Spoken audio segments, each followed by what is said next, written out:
नमस्कार. महाराष्ट्रातील विविध क्षेत्रातील बातम्या झटपट आपल्या मोबाईलवर पाहण्यासाठी लगेचच सबस्क्राईब करा राष्ट्रशक्ती लाईव्ह न्यूज आणि सोबत बेल आयकॉन प्रेस करायला विसरू नका. मान्यवरांना विनंती आहे की त्यांनी थोडक्यात आपले विचार व्यक्त करायचे. खरंय आज या सभेला जरा यायला उशीर झाला. बाहेर सांगली जतला सभा असल्यामुळे यायला उशीर झाला, पण इथं येणं महत्वाचं आहे. आपलं होम पीच जिथं असतं तिथं जाणं आणि तिथल्या परिस्थितीवर भाष्य करणं अत्यंत गरजेचं असतंय. गेल्या आठवडाभरापासून आपण बघतोय अक्षरशः सत्ताधाऱ्यांची धुळदाण उडवून दिली. एका फक्त वाघिणीनं धुळदाण उडवून दिलेली आहे.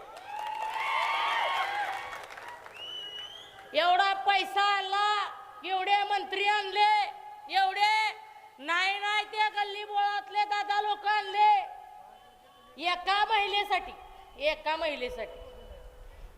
निवडणूक झाल्यानंतर तुम्हाला सांगतो एकच अजितदादा डायलॉग राहणार आहे, ती इथं तालुक्यात आणि शहरात लागू होणार आहे. बाईनं पाडलं एवढंच होणार आहे. माझी विनंती असणार आहे सत्ताधाऱ्यांना, भगवान पांडुरंगाला त्यांना चांगली बुद्धी द्यावी. आता एवढं सगळं अक्षरशः नाका तोंडातनं पाणी वर गेलंय आणि तरी पण तुमच्या अजून अहंकाराची दादागिरीची भाषा जाईना. आणि वरतून काय म्हणतात की हीच दादागिरी करतात. सगळा येड्याचा बाजार चालू आहे. तालुक्याला किती वर्ष येड्यात काढली, शहराला 40 वर्ष झालं येड्यात काढताय आणि अजून पण तुम्हाला सत्ताच पाहिजे. नाका तोंडामध्ये शहरातल्या प्रत्येक नागरिकाच्या आणि ग्रामीण मधलं येणाऱ्या प्रत्येक नागरिकाच्या नाका तोंडामधून जर अक्षरशः शिंकलं तर काळा धर असा थर बाहेर निघतो. शहरातल्या लोकांनी तर पावडरचं डबच घ्यायचं बंद केलं. तर काय गरज नाही म्हणते ती. खालून वरनं इसबावी पासून खाली छत्रपती शिवाजी महाराज चौकापर्यंत यायचं म्हणलं की बरोबर पाहिजे तसा लेवलचा थर चढतोय अंगावर, चेहऱ्यावर पण लेवलचा थर चढतोय. आणि म्हणायचं आम्हाला विकास करायचा आहे. काय विकास चालू आहे, कुणाचा विकास करताय ते तुम्हाला सगळ्याला माहित आहे. गेल्या 10 वर्षापासून तुम्ही फक्त विकासाची नाटकं करताय. आमच्या पंढरपूर तालुक्यातल्या जनसामान्याच्या आणि सर्वसामान्य कुटुंबातल्या प्रत्येक तरुण तरुणीच्या जीवनामध्ये व्यवहारामध्ये 1% सुद्धा तुम्ही सुधार आणू शकला नाही. तुमचं नाकर्तेपणा आहे, लक्षात ठेवा.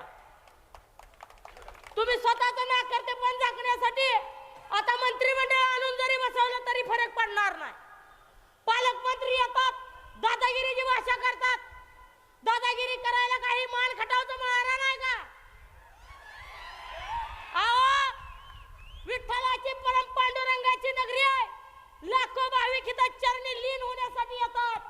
छत्रपती शिवाजी महाराज चौकातूनच काही भाविक सुद्धा अक्षरशः वंदन होतात.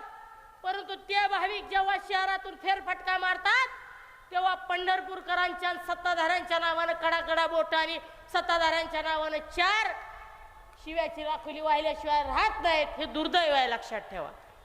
बरं आम्ही हे बोललो की हे म्हणतात एवढं नाही, असं कसं बोलताय. मी लोक बोलते ती सांगतो, मी अजिबात वाईट काय बोलत नाही.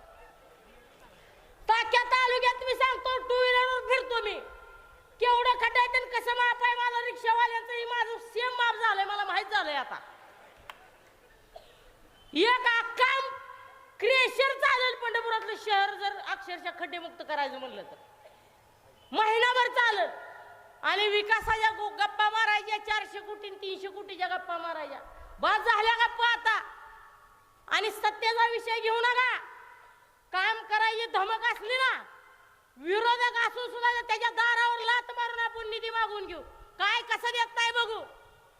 आणि भारत नानांचा विचार आहे ना आपल्याला. भारत नानांनी अक्षरशः सत्ता असो नसो पंढरपूर तालुक्याचा कायापालट कायम केलाय.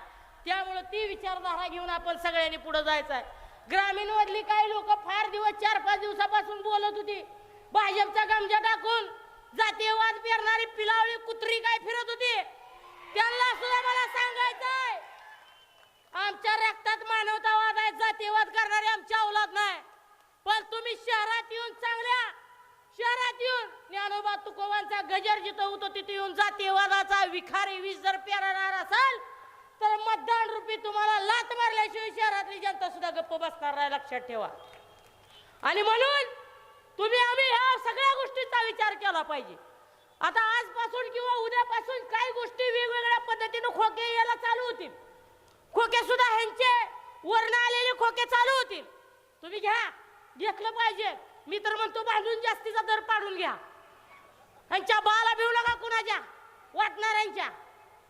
आपल्या हक्काचा घेतलं पाहिजे. पण तुम्हाला सांगतो, पार्लेजीच्या खोकड्याच्या आतमध्ये गेल्यावर तुम्ही कुणाचा कार्यक्रम केला आहे कुणाला सुद्धा कळत नाही, ब्रह्मदेवाला सुद्धा कळत नाही. त्यामुळं चिन्ह आपलं भारी आहे, सर्वसामान्यांचं गोरगरिबाचं चिन्ह आहे. तुम्ही कधी ना कधी जन्मल्यापासून मरेपर्यंत रिक्षात बसलेला जाय, त्या रिक्षावाल्याला ऋण फेडायला जाय. मला एकदा बटन दाबून या. रिक्षा सोबतच अजून सुद्धा आपली जी बटन आहेत ती व्यवस्थित दाबा. काय सुद्धा करंट फिरंट येणार नाही. 5 वर्ष तुम्ही करंट मध्ये काम कराल, तुमची प्रत्येक कामं जी आहेत ती व्यवस्थित पार पडतील. आणि या शहराला एक रणरागिणी आपल्याला मिळेल. डॉक्टर आहेत, शहराचा विकास करतील. शहराचा आजार पण नेमकं काय आहे ते डॉक्टर प्रणिता ताईला माहित आहे. डायरेक्ट गोळ्या औषधं न देण्यापेक्षा सर्जरी करून टाकतील, सर्जरी. त्यामुळं अशा उमेदवाराच्या पाठीमागे आपण भक्कमपणे उभं राहावं. सगळे जे नगरसेवक पदाचे उमेदवार आहेत त्या सगळ्यांच्या देखील पाठीमागे आपण सर्वांनी भक्कमपणे उभं राहावं. काय चुकलं वाकलं असलं तर 4 शब्द माझ्याकडून चुकले असले तर दिलगिरी पांडुरंगाची व्यक्त करतो, कुठल्या विरोधकाची व्यक्त करत नाही. एवढंच बोलतो आणि इथंच थांबतो. धन्यवाद. धन्यवाद. यानंतर मनसे